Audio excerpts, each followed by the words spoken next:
पर हम तो क्या मानते हैं, अरे भैया ने पानी पी लो, फलाने आदमी के हाथ, अरे मत जा, धर्म बिगड़ेगा। कहते धर्म बिगड़ेगा, पानी पिए थे ऐसे धर्म में आग लगा दो। जो पानी पी के धर्म बिगड़ रहा है, रोटी खा के धर्म बिगड़ रहा है, और जो बैठे भी उठे हुए थे धर्म बिगड़ रहा है, तो ऐसे टूटे फूटे धर्म में सरकार दो एक लंगा को। बात धर्म की ज्यादा जरूरत ना आती। धर्म तो तुम्हारा स्वभाव है, किसी में शक्ति नहीं है जो कि वो तुम्हारे धर्म को बिगाड़ दे। कौन बिगाड़ेगा?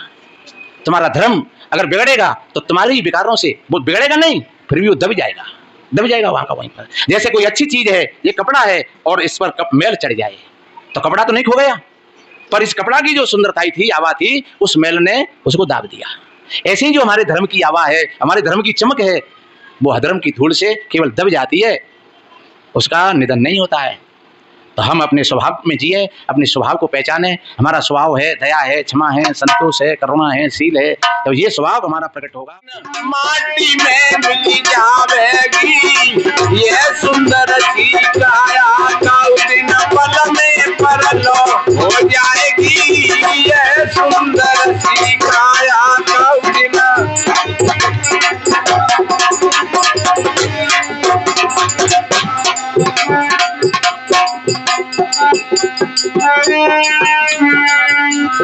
ये काया मिट्टी को डेला, ये काया मिट्टी को डेला, क्यों करते हो नर ठेल मठेला। ये कऊ दिन बूंद पड़े धुल जावेगी ये सुंदर सी काया, कऊ दिन बूंद पड़े धुल जावेगी, कऊ दिन माटी में मिल जावेगी।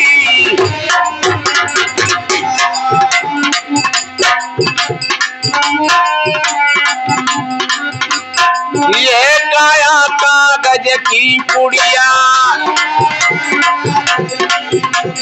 ये काया कागज की पुड़िया, एक दिन परे श्याम में झुड़िया,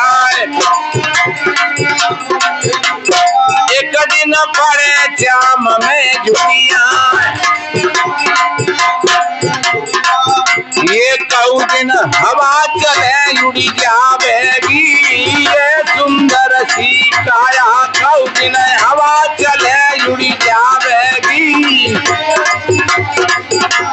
कऊ दिन माटी में मिल जावेगी।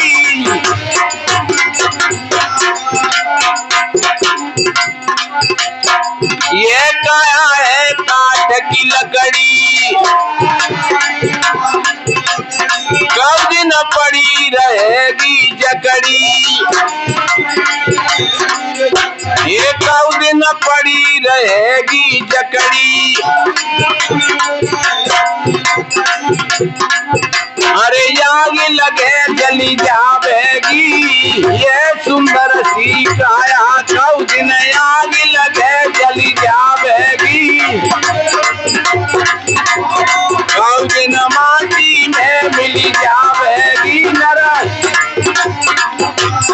कऊ दिन पल में ही परलो हो जाएगी। कहे कबीर शरण ले गुरु की, कहे कबीर शरण ले गुरु की,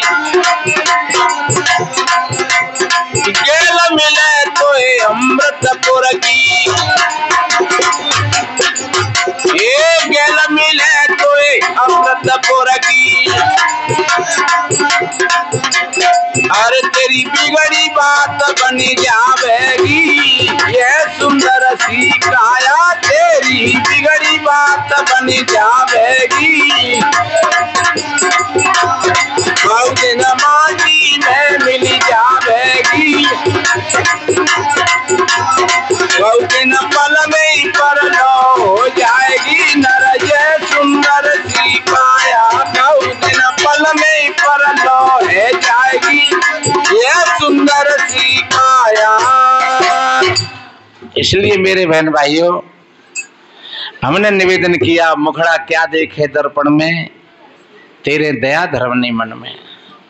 आप अपने मन का निरीक्षण परीक्षण करते रहिए। ये सबसे बड़ा भजन है। हमारे मन में क्या चल रहा है? अगर हमारे मन में किसी के रूप को देख करके हम आकर्षित हो रहे हैं तो समझ लो आप कहीं न कहीं फिसल रहे हो। किसी के शब्दों को सुनकर के तुम्हारे भीतर में उत्तेजना पैदा हो गई, या किसी के शब्दों को सुनकर के भीतर में तुम टूट गए, तो समझ लो कहीं न कहीं हम कमजोर हैं। कहीं किसी रस विषय पर अगर कहीं हमारा चित्त अटक गया तो समझ लो कि हम कहीं न कहीं टूट रहे हैं। गंदी सुगंधी दुर्गंधी, यही तो तपस्या है हमारे जीवन की। आपके सामने सुंदर से सुंदर रूप है और फिर भी आप सजग साक्षी होकर के खड़े हुए हो, तो समझ लो उस रूप का प्रभाव आपके चित्त को कभी भेद नहीं पाएगा। आप अगर ठीक तरीका से सजग हो, आप कोई कड़े से कड़े शब्द बोल रहा है, लेकिन वो दूसरे के शब्द आपके शील और करुणा के कवच को भेद नहीं पाएंगे। क्यों? कि जो करुणा और शील है वो आपका स्वभाव है, और क्रोध और क्रूरता वो किसी का स्वभाव नहीं है। तो क्रोध और क्रूरता के जो तीर हैं वो शील के कवच को कभी भेद नहीं सकते हैं। इसलिए तथागत भगवान बुद्ध शील की बात कहते थे। शील स्वाभाविक और सदा, कबीर साहब जी ने कहा है, शील स्वाभाविक और सदा, पारख मेरो थीर, और पारक निगाह प्रत्यक्ष में जब तक रहे सही। मीठी बोली खाण सी, चाखे सो रस होए, वशीकरण ये मंत्र है, मान करे सबको। इसलिए ये शील का जो स्वभाव है, आपकी जो मीठी वाणी है वो एक शील की सुगंध है। आपकी मीठी वाणी है वो शील की सुगंध है। और एक बात बताएं, फूलों की सुगंधी तो जिधर की हवा चलेगी उधर ही जाएगी। जैसे आपके फूल खड़े हुए हैं और हवा चल रही है पूर्व की ओर से, तो वो हवा पश्चिम की ओर जाएगी, तो वो सुगंधी किधर जाएगी? वो पश्चिम की ओर जाएगी। लेकिन आपकी शील की सुगंधी तो बिना हवा के चारों तरफ जाएगी।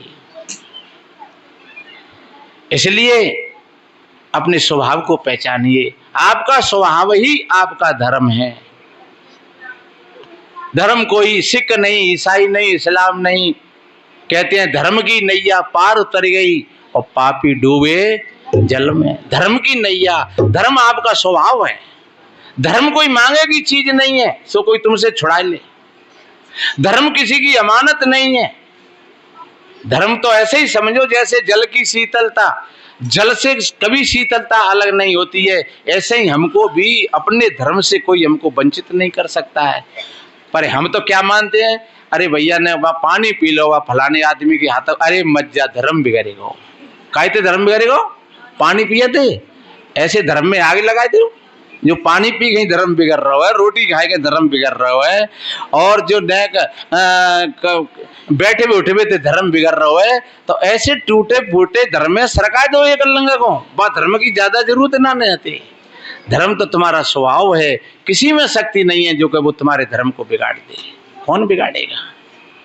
तुम्हारा धर्म अगर बिगड़ेगा तो तुम्हारे ही विकारों से वो बिगड़ेगा नहीं, फिर भी वो दब जाएगा वहां का वहीं पर। जैसे कोई अच्छी चीज है, ये कपड़ा है और इस पर मैल चढ़ जाए तो कपड़ा तो नहीं खो गया, पर इस कपड़ा की जो सुंदरता थी, आवा थी, उस मैल ने उसको दाब दिया। ऐसे ही जो हमारे धर्म की आवा है, हमारे धर्म की चमक है, वो अधर्म की धूल से केवल दब जाती है, उसका निधन नहीं होता है। तो हम अपने स्वभाव में जिए, अपने स्वभाव को पहचाने। हमारा स्वभाव है दया है, क्षमा है, संतोष है, करुणा है, शील है। तो ये स्वभाव हमारा प्रकट होगा भीतर से, तो आप सच्चे अर्थों में एक सच्चे और अच्छे इंसान बनोगे। तो हमने निवेदन किया, आप सभी भाई बहन और बढ़िया खूब यहाँ सेवा का भाव दे रहे हैं, और आगे बड़ी उत्सुकता से ये जो इतवार भी पढ़ते हैं, अब भाई बहन आ रहे हैं, तो खूब सभी भोजन प्रसादी बनवाएं, खूब सबको खिलाएं, सभी खाएं। और साधु महात्मा भी एक दो चार क्या कर सकते हैं, ये तो संत और भक्तों का एक सामंजस्य है। सभी मिलकर के किसी कार्य को करते हैं तो बस फिर वो कार्य सुंदर बन जाता है, व्यवस्थाएं अच्छी बन जाती हैं। तो आप लोग इस व्यवस्था को बढ़िया संभालते रहेंगे तो आगे गुरु पूर्णमासी का भी कार्यक्रम आ रहा है जुलाई में, 26, 27, 28, 29 जुलाई, ये 4 दिन का कार्यक्रम रहेगा। तो उसमें भी आप सभी भाई बहन तन से मन से धन से खूब सेवा करेंगे तो आपका जीवन भी बढ़िया बनेगा, कार्यक्रम की शोभा भी बढ़िया बनेगी और आपको सुख मिलेगा, शांति मिलेगी और आपके आश्रम की भी गरिमा और ये ज्ञान की गरिमा, सदगुरु के ज्ञान की गरिमा, बस इस सामंजस्य में ही सुख और शांति है। ज़्यादा ना कहते हुए आप सभी का जीवन अच्छा बने, सुंदर बने। संतों का यही भाव होता है, सर्वजन हिताय सर्वजन सुखाय, सभी सुखी रहे, सबका हित हो, सबका कल्याण हो। बोलिए सदगुरु कबीर साहिब की साहिब बंदगी।